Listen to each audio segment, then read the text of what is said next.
দাসপুর ১ নম্বর ব্লকের বেলতলা বাজার এলাকায় জোর কদমে ভোট প্রচার চালালেন বিজেপি প্রার্থী তপন দত্ত।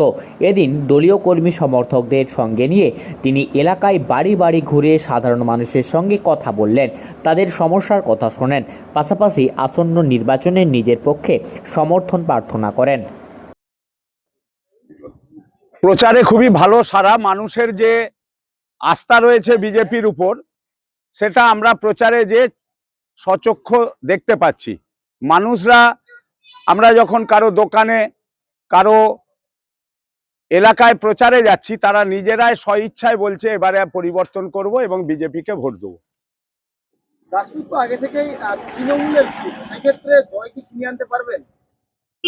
আমি এর আগেও বহু সাংবাদিক বলেছে, আমি তাদের আশ্বস্ত করেছি যে এবারে দাসপুরে পরিবর্তন হবে এবং আমাদের রাজ্যেও যেমন বিজেপির সরকার গঠিত হবে, দাসপুরেও তৃণমূল কংগ্রেসকে উচ্ছেদ করে ভারতীয় জনতা পার্টি এখানে প্রতিষ্ঠা পাবে এবং আমরা জয়ী হব।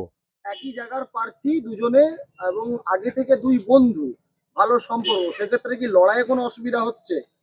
আমাদের এখানের সংস্কৃতি যা, গণতন্ত্র এখানে মোটামুটি কিছু বুথ ছাড়া এখানে গণতন্ত্রের প্রভাব থাকে, গণতন্ত্র অনুযায়ী মানুষ কাজ করে। এখানে যখন যে দল দাঁড়িয়েছে তারা তাদের মতন প্রচার করার, মানুষ তাদের সহযোগিতা করেছে। এবারেও এখানে তৃণমূল কংগ্রেস ক্ষমতায় থাকলেও আমরা বিরোধী পক্ষ হিসেবে আমরা আগেও অতীতেও যেমন প্রচার করেছি, এবারেও আমরা তার চেয়ে বেশি প্রচার করছি যাতে আমরা জয়ী হই। আমরা এ ব্যাপারে প্রচার যেমন করেছি, আমরা নিশ্চিত হয়েছি জনগণের যে আশীর্বাদ আমরা বেরিয়ে পেয়েছি, আমরা আশা রাখি 100%ই জিতবো বলে আমরা মনে করি। ভারত মাতা কি, ভারত মাতা কি, ভারত মাতা কি।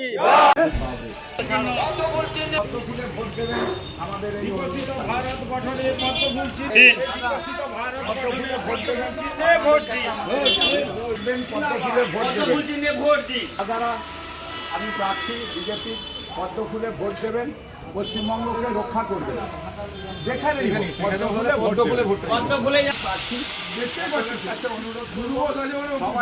সবাই মিলে এবারে পদ্ম ফুলে ভোট দেবেন। একটু দাদা অনুরোধ থাকলো, সবাই মিলে দেখুন, এই অনুরোধ আপনাদের কাছে থাকবে। দেখবেন একটু পরিবর্তন প্রার্থী, সবাই মিলে একটু আশীর্বাদ করবেন।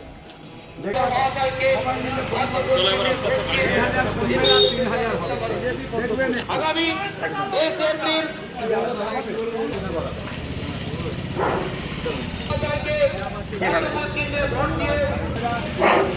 বন্দে মাতরম, বন্দে মাতরম, ভারত